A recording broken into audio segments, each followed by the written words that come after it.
tapi dia tidak pernah datang ke bupati untuk meminta honor. Itulah orang-orang hebat di negeri ini. Kalau kita ingin mencium tangan, ciumlah tangan dia, karena tangan dia lebih suci dibanding tangan yang lain. Masyarakat Nusantara yang tidak terbiasa dengan bahasa kasar, keuntungan kita lebih dari orang Arab, keuntungan kita lebih daripada Jazirah Timur Tengah.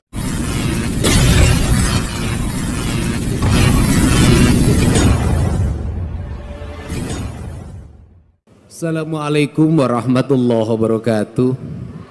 Sampurasun. Alhamdulillah wa syukurillah wa nikmatillah, la haula wala quwata illa billah. Allahumma sholli ala sayyidina Muhammad wa ala ali sayyidina Muhammad. Negeri ini tidak kurang orang-orang saleh.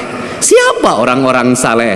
Orang-orang saleh adalah orang yang setiap hari tekun mengajar ngaji anak-anaknya di surau-surau, ditajuk-tajuk, dilanggar-langgar. Orang yang tekun setiap hari azan, orang yang tekun setiap hari ngimam, orang yang tekun setiap hari khutbah meskipun jamaahnya terbatas, tapi dia tidak pernah datang ke bupati untuk meminta honor. Itulah orang-orang hebat di negeri ini.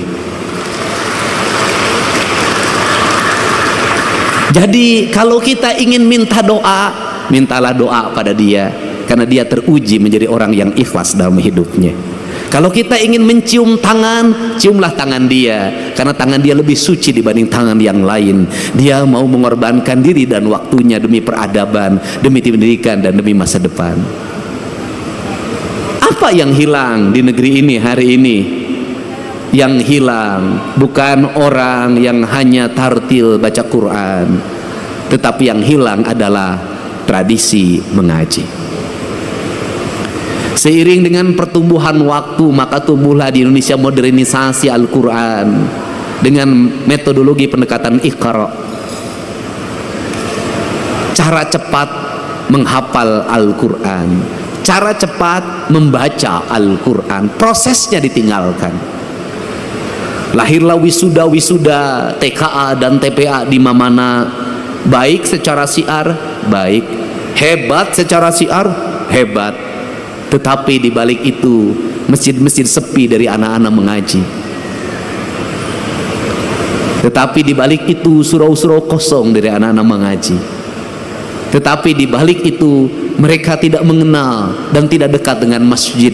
Kenapa? Karena mengajarkan Al-Quran tidak di masjid. Karena mengajarkan Al-Quran tidak di surau. Akhirnya mereka yang penting bisa baca Al-Quran, tapi kedekatan emosi dengan masjidnya hilang. Akhirnya mereka jauh dari masjid. Yang kedua, hilangnya apa? Hilangnya proses. Dulu baca Al-Quran berlatihnya bisa 2 tahun baru bisa, 3 tahun baru bisa, ada yang 5 tahun baru bisa. Lambat sekali. Dari mulai ngeja, kemudian narawas, terus sampai belajar kuro, panjang sekali prosesnya. Dan pada waktu proses belajar itulah dia ke masjid. Dari proses itulah masuk perjalanan spiritualitas, kedekatan guru dengan murid, berlatih membaca Al-Quran, kemudian ada tingkatannya, ada yang levelnya pertama diajar pada level kedua diajar pada level yang ketiga, level ketiga diajar pada level yang keempat. Maka waktu maghrib yang kurang lebih 1 jam itu efektif untuk membangun 3 generasi, generasi ngeja, generasi narawas, generasi yang kemudian belajar kuro, dan generasi yang lebih tinggi dari itu. Prosesnya berjalan, maka anak-anak tidak lepas dari masjidnya. Kemudian gurunya bukan hanya mengajarkan Al-Qur'annya, gurunya mulai mengajarkan makna. Maka anak-anaknya dilatihlah belajar puasa, belajar tirakat. Maka Al-Qur'an identik dengan pembelajaran tirakat, pembelajaran puasa. Kemudian pembelajaran tirakat itu apa yang dilahirkan? Maka Al-Qur'an itu tersublimasi dalam pikiran, dalam relung bawah sadarnya. Karena lahir dalam relung bawah sadarnya, maka ucapannya bisa jadi tidak tartil karena ustadznya ustadz kampung. Tetapi ingat, dalam ucapan yang tidak tartil itu lahir makna keikhlasan, karena dia bersemayam dalam jiwa yang bersih. Jiwa yang bersih itu celik putih, celak herang, cang bulan, 14 jalan gede sasapuan, tegenek temalek balumbang timur narawangan. Apa yang terjadi? Ucapan-ucapan dari ayat Al-Qur'annya saciduh metu saucap nyata. Maka doa-doa pendeknya menjadi doa-doa yang sampai tembus ke langit-langit ilahiyah. Doa-doa pendeknya menembus batas, menembus pandang. Maka lahirlah anak-anak yang bercahaya. Karena lahirlah anak-anak bercahaya, maka anak itu tumbuh menjadi para pemimpin, tumbuh menjadi kaum-kaum pergerakan, tumbuh menjadi kaum-kaum perubahan. Maka ucapan-ucapan Allahu Akbar yang lahir dari surau-surau kecil itu melahirkan ucapan kebangsaan yang memerdekakan perbudakan, memerdekakan ketertinggalan, menjadi spirit dalam sebuah perubahan tanpa biaya apapun dalam kehidupannya ini. Maka berhati-hatilah ketika syiar sudah begitu besar, ketika anggaran semakin membesar, bahkan jadi anggarannya sangat besar. Ada dua sisi mata pedang. Yang satu membukakan syiar terlihat di media sosial, tetapi yang lain bisa jadi meredupkan cahaya yang ada dalam setiap relung manusia. Maka untuk itu tadi saya berpesan, ini bukan forum balapan Formula E, ini bukan forum liga, ini adalah forum spiritualitas. Tidak penting menjadi juara umum, tidak penting. Tidak penting menjadi juara pertama, kedua, ketiga, tidak penting. Tetapi yang lebih penting dari itu adalah Al-Quran masuk dalam cahaya ketua penyelenggara, sehingga ketua penyelenggaranya menjadi adil dalam tindakannya. Al-Quran masuk dalam cahayanya Gubernur Jawa Barat, sehingga Gubernur Jawa Barat bertindak adil dalam kebijakan-kebijakannya. Cahaya Al-Quran masuk ke relung hatinya Bupati, maka tindakannya menjadi adil. Dari gerakan membaca Al-Quran ini, maka terbebaslah orang-orang miskin, terbebaslah anak-anak yatim, terbangunlah peradaban hidup yang silih asa, silih asi, silih asu. Maka disitulah Al-Quran menjadi cahaya. Karena Al-Quran menjadi cahaya, maka Al-Quran bercahaya. Karena Al-Quran bercahaya, maka cahayanya terhampar. Maka Al-Quran tidak hanya dipahami tulisan yang ada dalam mushaf, yang kita lombakan, yang kita pertahankan, yang kita cium ketika ingin membacanya, yang kita simpan di atas kepala kita, yang kita simpan di rekal, dan ketika kita tidak berwudu maka tidak berani menyentuhnya. Kayak saya NU, tidak berani menyentuhnya. Tetapi di balik itu kita memahami gunung-gunung itu adalah hamparan Al-Quran. Sungai Citarum itu adalah hamparan Al-Quran. Sawah-sawah yang terhampar adalah hamparan Al-Quran. Matahari adalah hamparan Al-Quran. Bulan adalah hamparan Al-Quran. Bintang adalah hamparan Al-Quran. Seluruh yang ada, makrokosmos dan mikrokosmos adalah hamparan Al-Quran. Dan semuanya mereka bertasbih kepada Allah, yang dalam setiap waktu dia berucap Subhanallah walhamdulillah wala ilaha illallah. Kalau sudah seperti itu, maka surau-surau itu menjadi lentera penggerak. Kalau sudah seperti itu, maka kita adalah manusia yang paling bersyukur. Kenapa? Kita manusia yang paling bersyukur. Al-Quran diturunkan di Jazirah Arabia, di tanah yang tandus dan kering.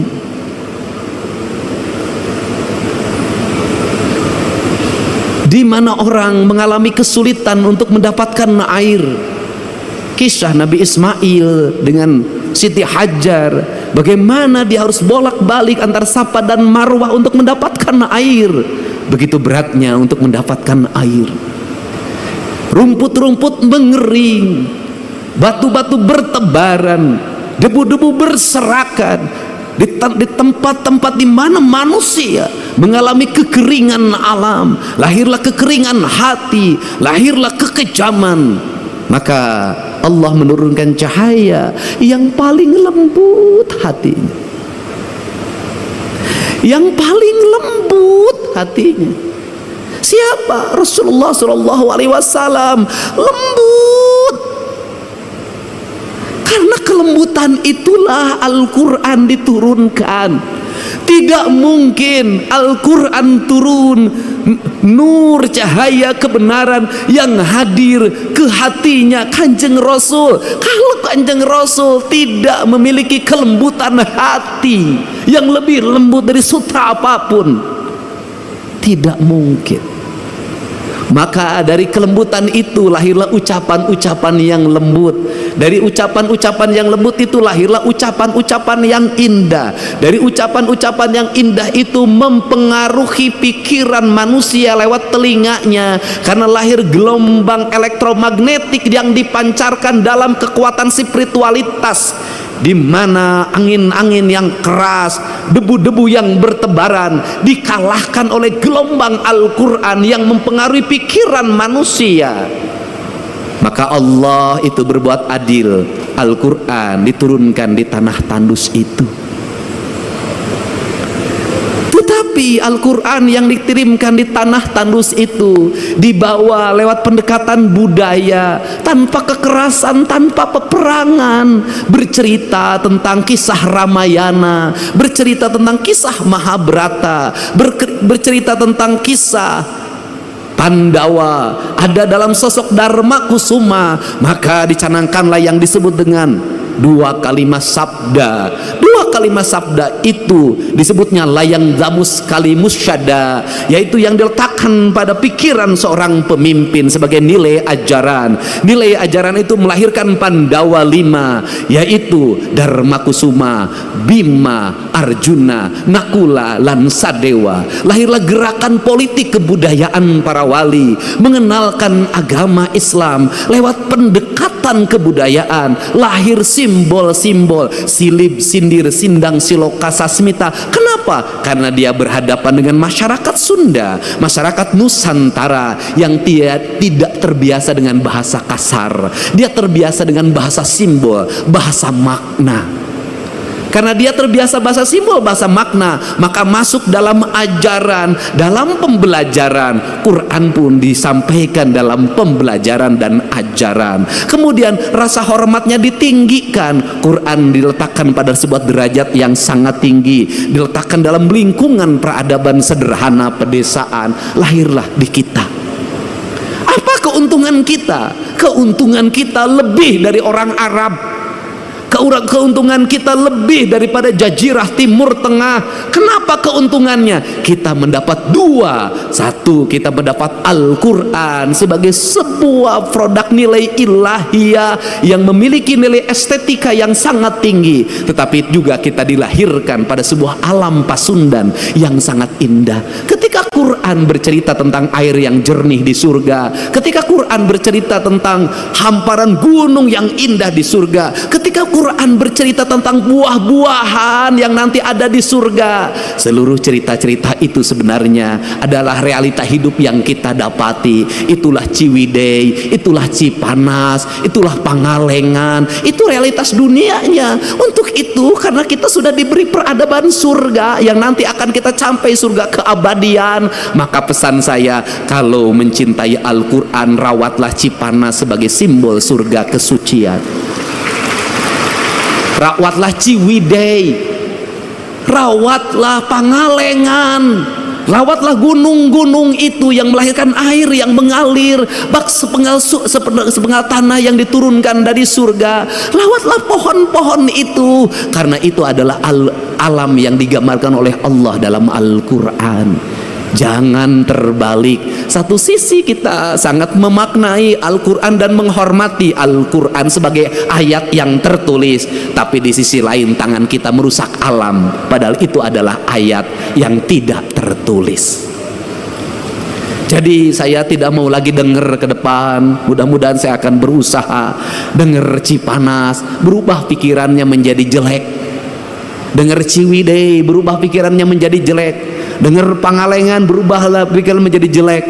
Saya ingin ketika mendengar itu, maka denyut nadi kita berkata, ya Allah, ku dapatkan surga di tanah Sunda. Suatu saat surga itu tetap akan terjaga sampai aku bertemu denganmu di alam surga keabadian. Untuk itu saya mengucapkan terima kasih. Pada hari ini kita bersama-sama memaknai makna-makna Al-Quran, memasukkan Al-Quran dalam relung batin kita sebagai bentuk cahaya atau nur yang menuntun kita dalam indera alam bawah sadar kita. Karena indera alam bawah sadar itu pada akhirnya akan senantiasa menjadi petunjuk, dan petunjuk itu akan lahir bagi orang-orang yang menjaga rasa dan cintanya. Karena petunjuk hanya akan lahir pada orang-orang yang memiliki kelembutan hati, kedamaian jiwa, dan ketenangan relung diri. Maka peliharalah Al-Quran, simpanlah dia di relung hati kita, dalam isi denyut jantung kita, sehingga hidup kita senantiasa mendapat petunjuk. Dengan kalimat kata orang Sunda, memahami Allah dalam orang Sunda, pahamilah dari sisi Rahman dan Rahimnya saja sudah cukup. Insya Allah akan hidup tenang, tentram, dan bahagia, walaupun tetap menjadi duda. Saya ucapkan terima kasih. Semoga Quran menjadi dasar dalam seluruh pengambilan keputusan bagi para pemimpin. Semoga Quran menjadi dasar bagi ketenangan hidup bagi rakyatnya, dan semoga Quran tetap menjadi cahaya yang menuntun kita menuju kebenaran yang hakiki. Wallahu muwaffiq ila aqwamit thoriq. Assalamualaikum warahmatullahi wabarakatuh.